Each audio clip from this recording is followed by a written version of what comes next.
Bonjour à tous. Aujourd'hui, nous nous retrouvons devant les Mémoires d'Adrien de Marguerite Yourcenar et l'objectif est d'en faire une fiche de lecture très complète. Cette fiche de lecture se présentera de la façon suivante. Tout d'abord, je présenterai l'auteur, puis l'œuvre, Mémoires d'Adrien, et enfin, j'essaierai d'extraire les enjeux majeurs de cette œuvre, à la fois les principales thématiques, mais aussi, bien évidemment, les enjeux esthétiques et littéraires.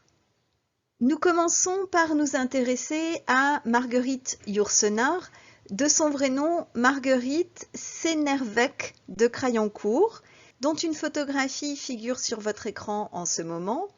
Marguerite Yourcenar est née en Belgique dans une famille bourgeoise du côté de son père et aristocrate du côté de sa mère. Cette mère, elle va la perdre très jeune puisque elle ne la connaîtra pas. En réalité, sa mère meurt lorsqu'elle est encore un nourrisson.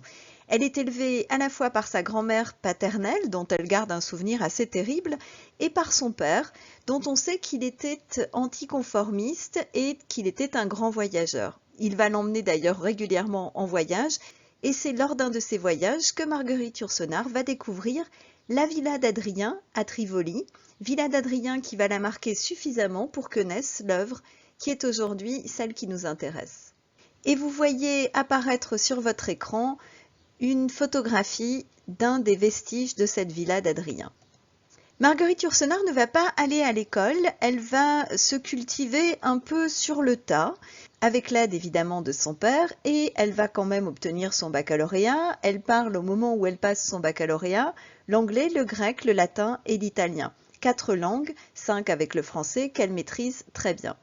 Elle va ensuite mener une vie de bohème à Paris où elle va multiplier les aventures sentimentales avec des hommes, avec des femmes, et à partir de 1939, elle va vivre avec Grace Frick, une professeure de littérature qu'elle rejoint en Amérique.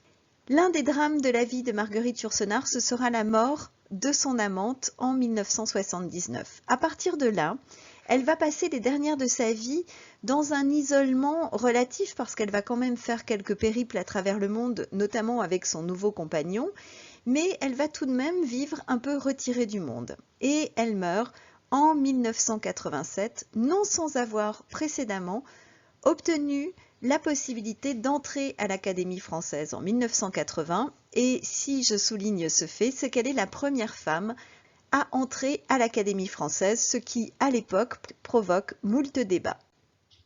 Nous nous intéressons maintenant à l'œuvre proprement dite, Mémoires d'Adrien. Cette œuvre, Marguerite Yourcenar la commence très tôt dans son existence, et puis elle la laisse de côté et elle la reprend près de 20 ans plus tard, et à partir du moment où elle la reprend, elle ne la lâchera plus jusqu'au moment où elle l'aura menée à son terme. On est en 1951 et paraît le roman.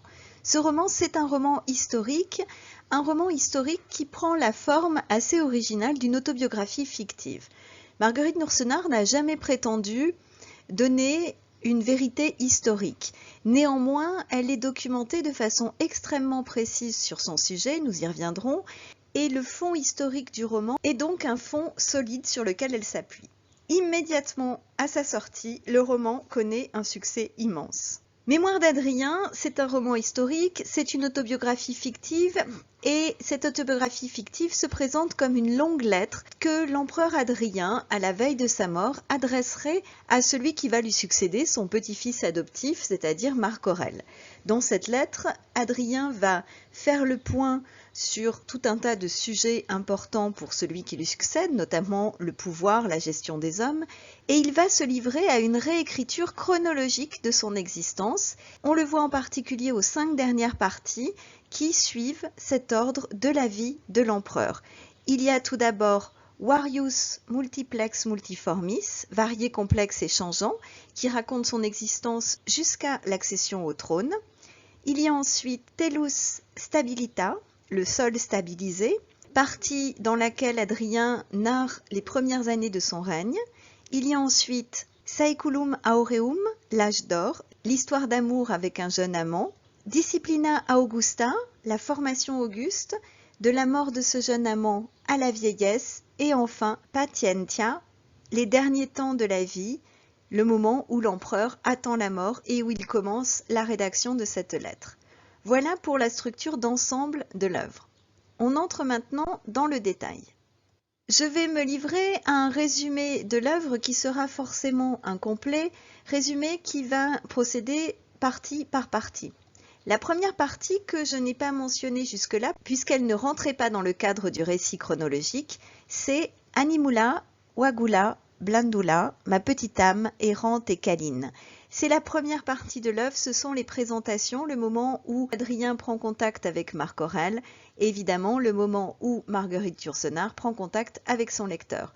Dans cette partie, l'empereur donne de ses nouvelles à Marc Aurèle et il lui présente ses principes de vie, ses convictions profondes. Il lui raconte ses bonheurs passés, notamment liés à la chasse et à l'équitation.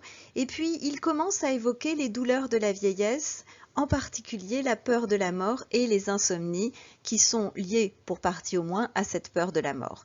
Ce chapitre, c'est une entrée en matière. Il annonce le récit rétrospectif et il le justifie. Deuxième partie que nous avons mentionnée plus haut, qui est consacrée aux années de formation, va retracer la jeunesse d'Adrien en Espagne, sa formation intellectuelle, son expérience de juge en charge des litiges d'héritage à Rome, sa participation à des conflits armés aux guerres daciques, son adoption par Trajan pour finir, adoption qui semble bien douteuse puisque l'on comprend assez vite qu'il s'agit d'une intrigue afin de le mettre au pouvoir, intrigue qui est visiblement confirmée par les historiens.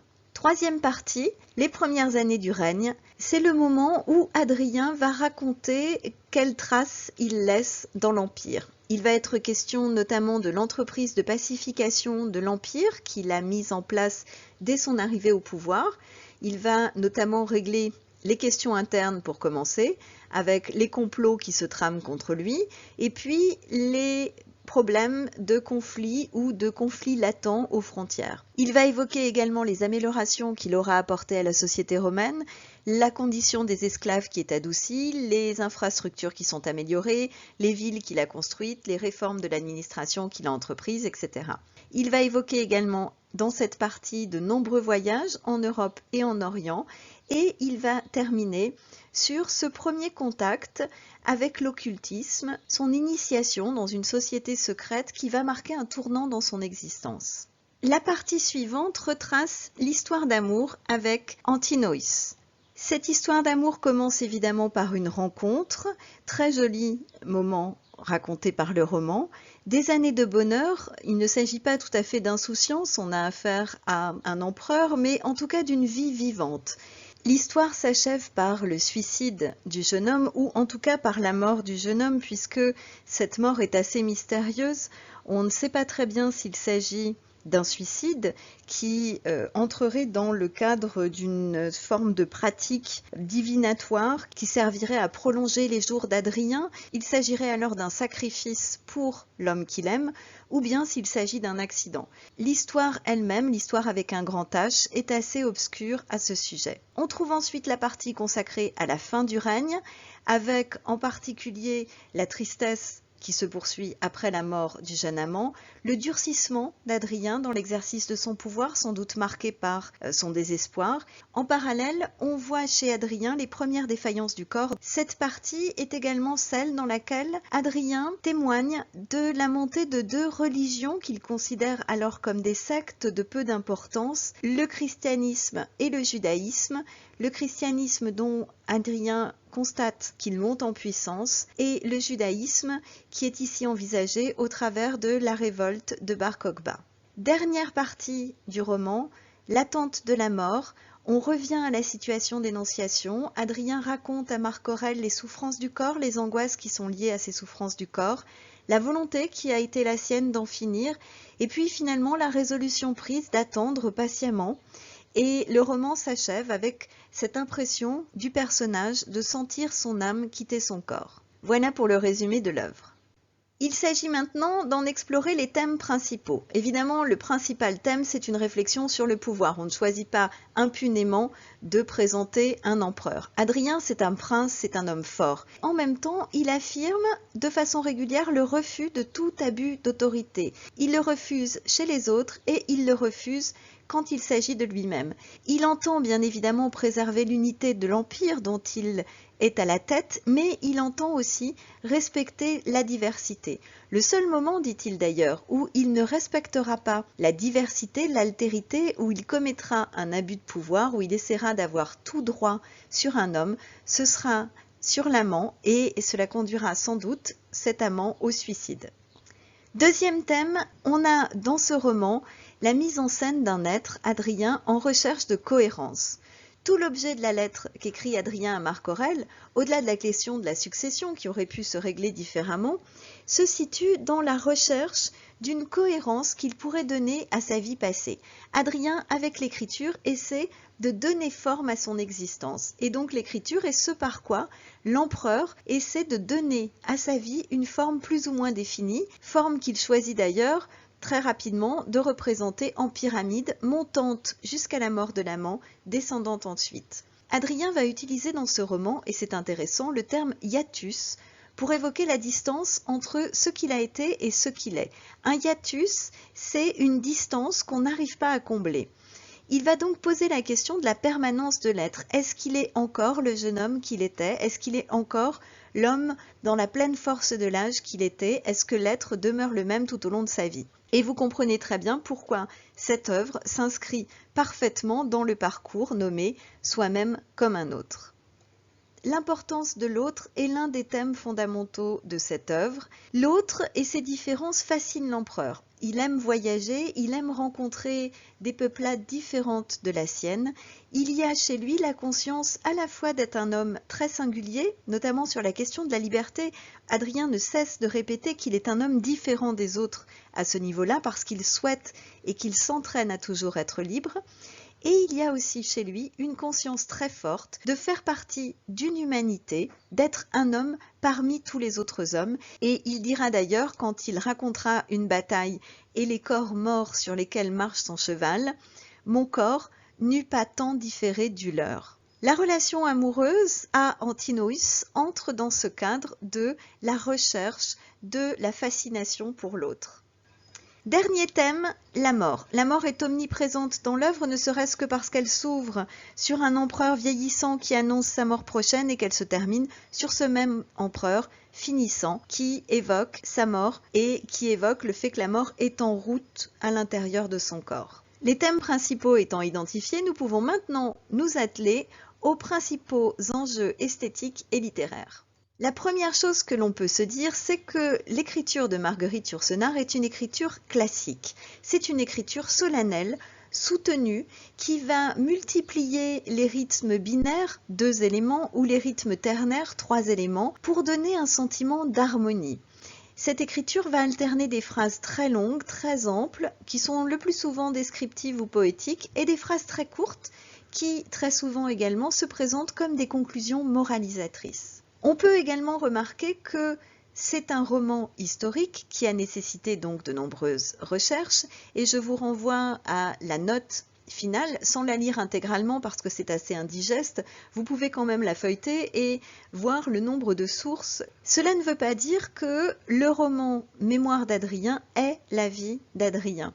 Tout n'est pas fidèle à la réalité. Certains faits sont volontairement passés sous silence, en particulier des faits qui ne seraient sans doute pas apportés au crédit de l'empereur et qui auraient bien du mal à servir son éloge. Et d'autres faits sont au contraire magnifiés, exagérés, alors qu'ils n'ont sans doute pas eu la même importance dans l'existence d'Adrien. Ce que vous en retenez, c'est que cette œuvre s'appuie sur une réalité historique et que cette réalité historique, elle, la nourrit de fiction. On l'a dit précédemment, il s'agit également d'une autobiographie fictive. Adrien a ici une existence et le personnage de Yourcenar, il est construit sur les faits historiques, sur l'imaginaire, mais également sur la propre expérience de l'auteur. L'auteur s'empare ici d'un personnage historique et elle va le nourrir de sa propre substance pour combler les vides de l'histoire. Évidemment, comme il s'agit d'une autobiographie, on trouve tous les attendus de l'écriture autobiographique. Le jeu, les temps du passé et des allers-retours entre présent et passé. Là encore, vous comprenez l'inscription dans le parcours, soi-même comme un autre. C'est un roman historique, c'est une autobiographie et c'est une lettre. Même si Marc Aurèle disparaît des 4 parties centrales, Le fait même qu'il se trouve au début du roman, dans la première partie, et à la fin du roman, dans la 6e partie, prouve qu'il est le destinataire de cette lettre. Il y a donc, dans cette lettre, comme dans toute lettre, une visée didactique évidente. Adrien se fait maître de Marc Aurèle. Il lui donne des leçons. Et vous trouvez d'ailleurs dans l'œuvre de nombreuses maximes par lesquelles Adrien se fait moraliste. Enfin, c'est une œuvre qui est en lien avec son temps. Le choix d'un personnage antique pourrait faire de cette œuvre une œuvre décorrélée de l'actualité connue par Marguerite Yourcenar. En réalité, la chute d'Adrien va annoncer la chute de l'Empire romain. Et cette chute de l'Empire romain, elle trouve écho dans l'Europe des années 50, c'est-à-dire dans l'Europe de Marguerite Yourcenar au moment où elle rédige Mémoires d'Adrien, parce que cette Europe des années 50, au sortir de la guerre, est lancée dans une entreprise de décolonisation qui effraie et qui inquiète. Qui effraie et qui inquiète parce qu'on peut avoir le sentiment qu'il s'agit de la chute de l'Empire européen. Et ce sentiment est d'autant plus inquiet, angoissé, que se pose à ce moment-là la question de la survie de l'Europe dans l'affrontement qui oppose les USA et l'URSS. Adrien, c'est aussi, on le voit, l'homme fort qui peut sauver un pays, qui peut sauver un continent. Et vous remarquez ici qu'il y a donc une inscription politique, mais aussi une inscription en lien avec une vision du temps très particulière, une vision cyclique du temps, où tout recommencerait toujours sans cesse. Nous en avons terminé avec cette fiche de lecture consacrée à Mémoires d'Adrien de Marguerite Yourcenar. Je n'ai donc plus qu'à vous souhaiter une excellente journée.